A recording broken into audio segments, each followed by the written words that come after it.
7월 10일 네트워크 매거진 시작합니다. 서해선 대곡 소사 구간이 개통되면서 고양시와 부천 시민들의 출퇴근 시간이 대폭 줄었습니다. 하지만 환승 구간인 김포공항역 등의 이용객이 한꺼번에 몰리면서 시민 불편은 물론 안전사고 우려도 높아져 대책이 시급해 보입니다. 첫 소식 노도일 기자의 보도입니다. 승강장에 긴 줄이 늘어섰고 열차가 도착하자 승객들이 몰려듭니다. 지난 1일 개통한 서해선 대곡역 승강장입니다. 2018년 6월 개통한 서해선은 원시역과 소사역 사이만 지나다가 이번에 대곡 소사역 구간이 신설됐습니다. 이 구간은 그동안 출근길 차량 정체가 심했던 곳이라 대곡 소사선 개통으로 서울로 오가는 환승이 한결 수월해졌습니다. 너무 좋죠. 가까워지니까. 2시간씩 걸리던 거를 1시간도 안 걸려서 가니까.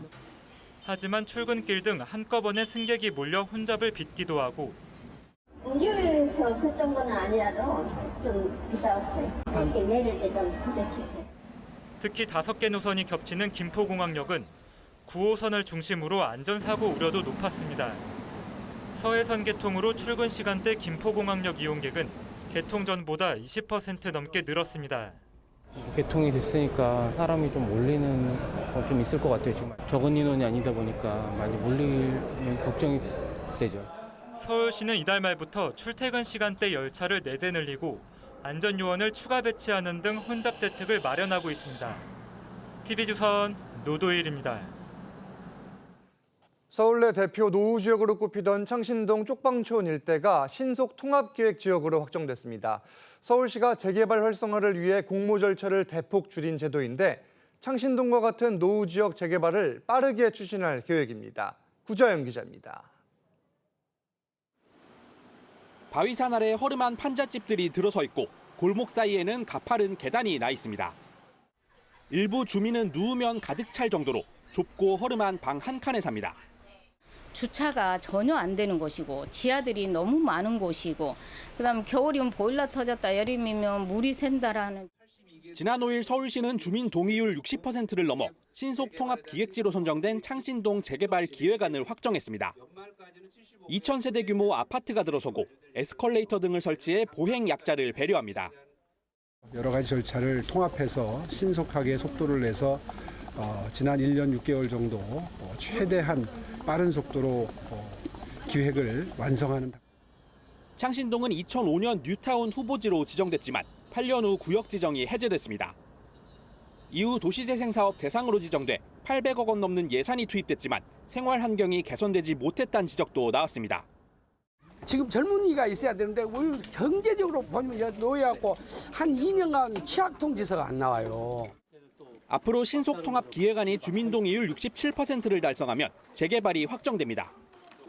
서울시는 창신동 일대를 포함한 44곳을 신속통합 기획 대상으로 선정해 노후 주거지를 개선할 방침입니다. TV조선 구자영입니다. 올해로 104회째를 맞는 전국 체육대회가 오는 10월 전남 목포에서 열립니다. 목포시가 전국체전을 개최하는 건 이번이 처음입니다. 현재 목포에선 경기장 등에 대한 막바지 공사가 한창인데 시민 4천여 명도 성공적인 개최를 위해 발벗고 나섰습니다. 박건우 기자입니다. 경기장에서는 잔디 깎기가 한창이고 경기장 밖에서는 시설 마무리 공사로 분주합니다. 104회 전국체육대회를 90여일 앞둔 목포 종합경기장의 모습입니다. 전국체전 개폐회식 장소인 목포 종합경기장 건설 공사는 공정률이 95%를 넘어섰습니다.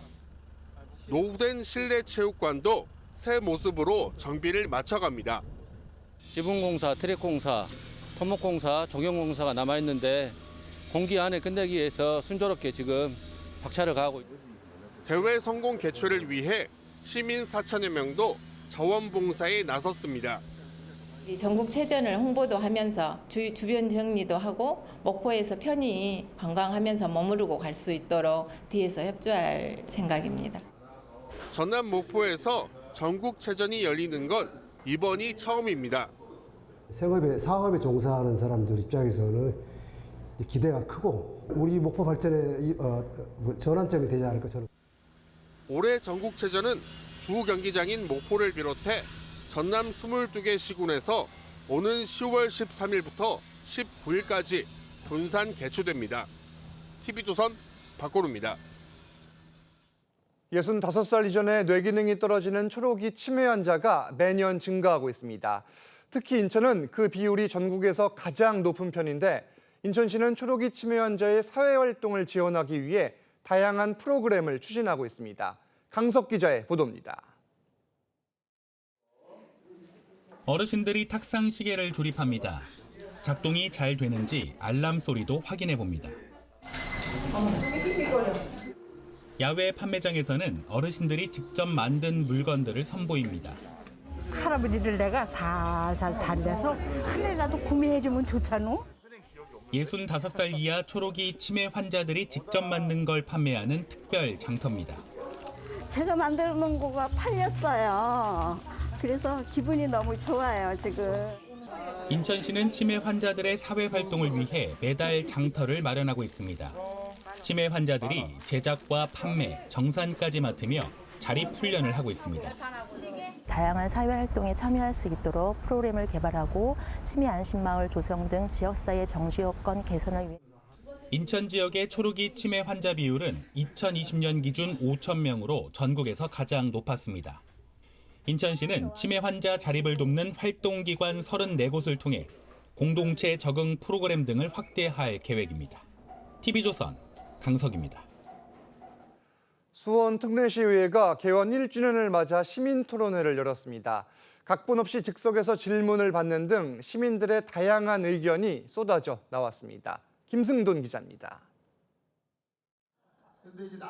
수원시청 회의실에서 열린 토론회입니다. 수원 특례시 의회 개원 1주년을 기념한 시민 토론회인데 토론에 참여한 시민들의 날선 질문이 잇따릅니다. 의원의 사명과 역할이 어떤 거라고 생각하시는지. 주민들이 뽑아주신 한 분 한 분이 동네마다 있기 때문에 그 민을 얼마큼 잘 받아서 전달하냐가 가장. 시민 60명은 즉석에서 다양한 질문을 하며 시의원들과 의견을 나눴습니다. 학교 운동장 등 체육시설 개방을 요구하는 목소리도 나옵니다. 사고 위험을 우려해서 문을 안 열어주신다고 하시는데 그거는 복불복인 것 같기도 해요. 사용료를 더 증액하라고 요구를 해서 증액도 시켰습니다. 그래서 좀 더 앞으로도 더 개방이 많이 될 수 있도록. 저출산 대책등 보육 지원 정책과 버스 노선 확충, 횡단보도 설치 등 일상 속 시민들의 목소리가 이어졌습니다. 또 노후화된 소각장 문제를 빨리 해결해달라는 민원도 제기됐습니다. 보수는 보수대로 가고 그다음에 이전에 대한 문제는 또 저희 수원시 의회에서도 이전에 대한 부분들을 또 집행부와 함께 논의하도록.